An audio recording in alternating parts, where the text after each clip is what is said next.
the Daily Ramble podcast. Hello Hammers fans, David Moyes here and you're watching Claret and Booze. Don't forget to like and subscribe.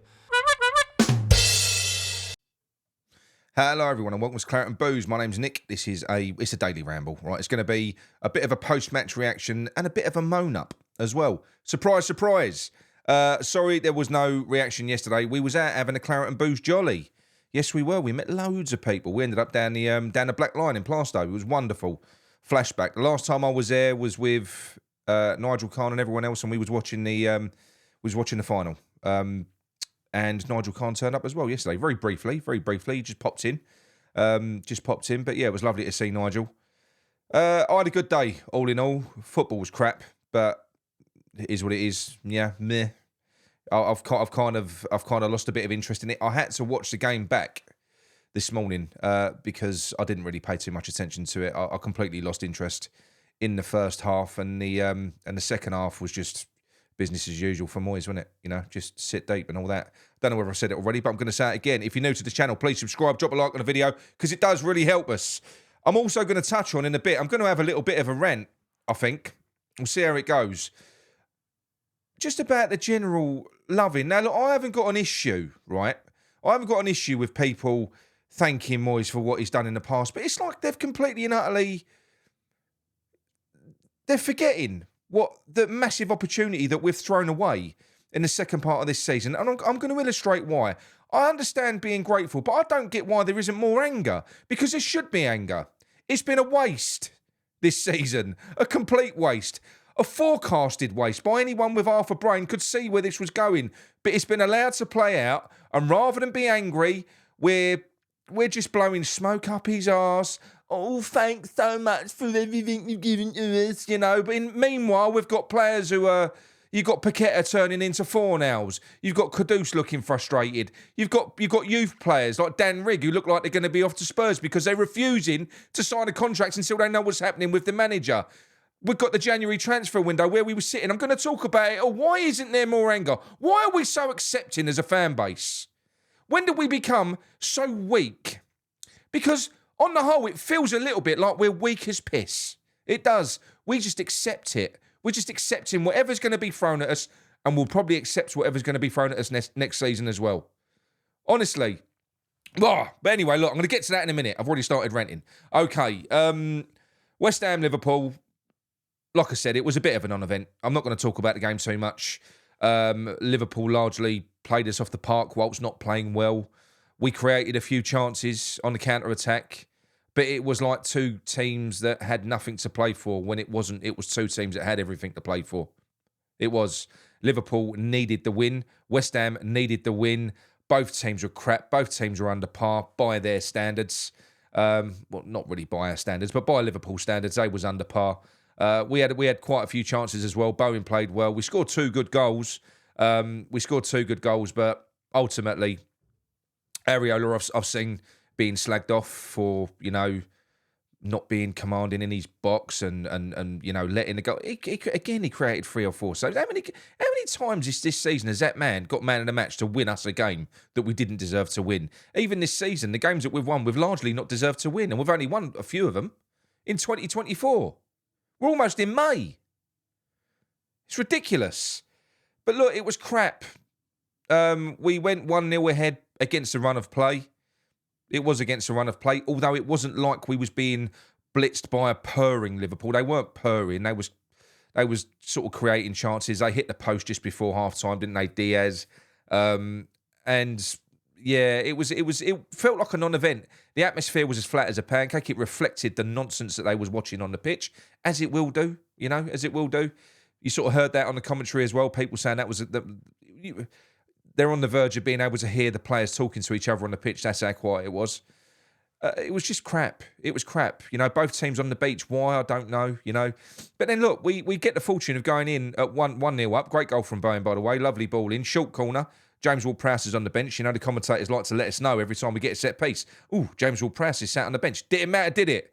Short corner to Kudus. Floats it in. Bowen found space against Liverpool's incredibly static defence. Great header. 1-0. Yeah. So All good, all good. What are we going to do in the second half then? Dave, what are we going to do? Are we going to be really careful and kind of, sit back and not take any risks? Yeah, that's exactly what we fucking did. Invited the Alamo on. Again, sitting back and not taking no risks is the biggest risk of all. It is. It's so risky because we can't defend and you're just inviting them on. I'll never understand it. I never will. It'll never change. If at this stage, where his job's more than on the line, his job has gone, the players are on the beach, we're not going to get into Europe because it's out of our hands now. If at this stage, he still can't throw caution to the wind and just go, boys, go out there, have some fun, fuck it, just go on, just go out there, go out there and play, fucking entertain the fans, entertain yourselves. If at this stage he can't do that, he never will. He's still sat back cautiously, and this is against the Liverpool team that are hemorrhaging goals when you have a go at them. They're leaky as anything at the back. They are. Look at the two that we scored. Headed goals with no one anywhere near Bowen or Antonio. How did Antonio get that free header? A great header from Antonio. But how? This is a team that are vulnerable. You've got to affect them more. I'm watching Kudus go bombing up the wing. And all of a sudden, he's taken on one player, two player, three players, looks around, there's no one near him. So he just sticks his head down and trudges back. It's so deflating. There's only a few players, right, that can you've got to be a certain type of person to be able to just maintain that work ethic. Jared Bowen's one of them. He'll just run around for hours on end. I think he just loves running. He's brilliant. So his attitude, he's never affected. It's not. We've seen it. Paqueta's gone. He has, I'll be honest with you, Paqueta's already got 1 foot out the door, or he's just not playing for Moyes anymore. He's had enough. Or he's just out of form and he's been Moyes'd. One of the two. Through being shunted out on the left and fucking... We've seen it happen with countless players that get put in that left-sided position. I always said that Paqueta was unmoisable. Maybe he's not. But look at the damage that we're doing now by letting this play through to the end of the season. We're devaluing Paqueta now. He ain't worth 85 million now. Not by the end of the season he won't, but he's been crap in the second half of the season. Kudus has been good, but he ain't worth no more than what we paid for him at the moment. Not really. No, he's not. He's devaluing current great players that we've got. There's youth players that are looking like they're going to be out the door if we don't shift this man on. What are we doing? It feels suicidal. I really, really don't understand it. Unless there is a genuine drive from the club where they don't want people to renew their season tickets. Because it's still low. It's still incredibly low. Versus any other year in this London stadium, renewal rates are low. People are waiting to see what happens. Do they want people to not renew so that they can resell the tickets? Is that what they're doing? I don't know. But it's so shit and so underhand. But look, going back to what I was talking about earlier on, I'm not going to talk about that game anymore. No. Soufal and Emerson played wellish. Both had great shots on goal anyway. Unlucky from Soufal, wasn't it? 2 great saves from Alisson. So we did it. That's what I mean. We did have chances. But I'm not talking about that game anymore. It was shit. It was boring. It was meh. Like fucking most of the crap and the dross that we've watched this year. But a point at home to Liverpool, you take it. Well, no, you don't. Not at this stage. What am I talking about? A point's no good. We want to get into Europe, don't we? You might as well fucking lose it. It don't matter whether you finish 8th or 12th. Makes no difference. You're either going to get into Europe or you finish nowhere with nothing. Mid-table mediocrity between 8th and fucking 17th place. The land of the barren land of nothingness. That's what that is. So, not going to talk about that anymore.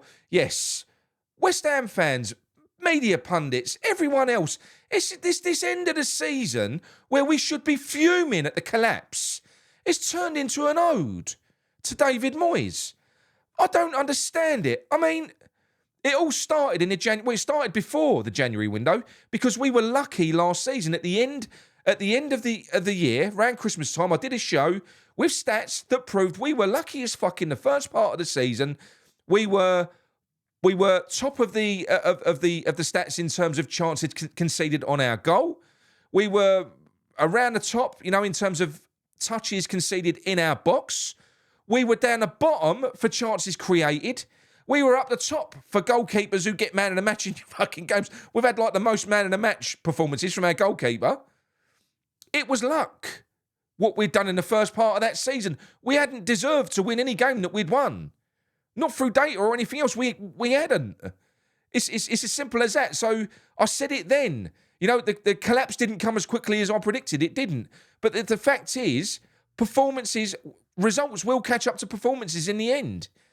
So this is what we was looking at. So at the end of 2023 on your left-hand side, look at us. You know, we're sitting there in 6th place. Shouldn't be there. We shouldn't be there at all. We just beat Arsenal. Great result. But we're sitting there on 33 points. Look how close we are to everything. Look, we're 6 points off Villa in 4th. We're 3 points off Spurs. We're 2 points in front of Man United. Look at that. And then have a look at this. 15 games later.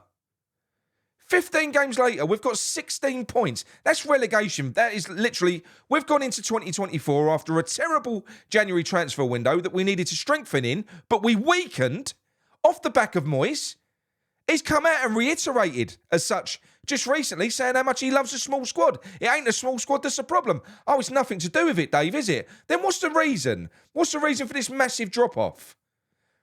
How can you get 30, what's that? We've got 33 points in the first 19 games, and we've gone and got 16 points since, with 3 games to play.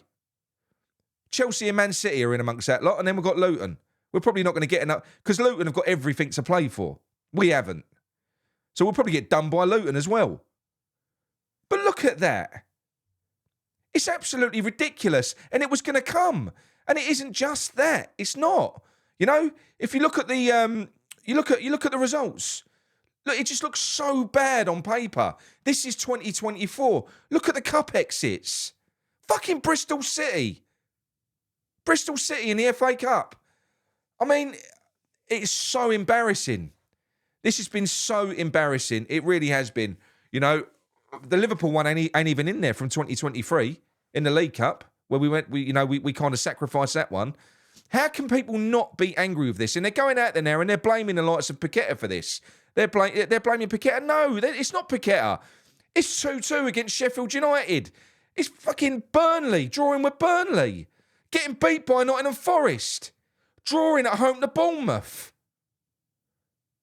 This has been a problem. The luck ran out. The players got tired. And people are still saying, maybe it wouldn't be that bad if David Moyes stayed. Are you off your tits? It's been shit in the league for 2 years. We've won 3 Premier League games in 2024, right? 3 Premier League games. Have a look at them. If you're looking at expected goals, the only one where we had a higher XG was against Brentford. But even in that game, we had 41% possession. We had 17 goal attempts versus their 14. This is at home. So it ain't like we're wiping the floor with the opposition. And the other 2 games we've won this year, we didn't deserve to win. Everton, that was 1-1 until the 90th minute. We smashed and grabbed it. Look at their XG, 2.4.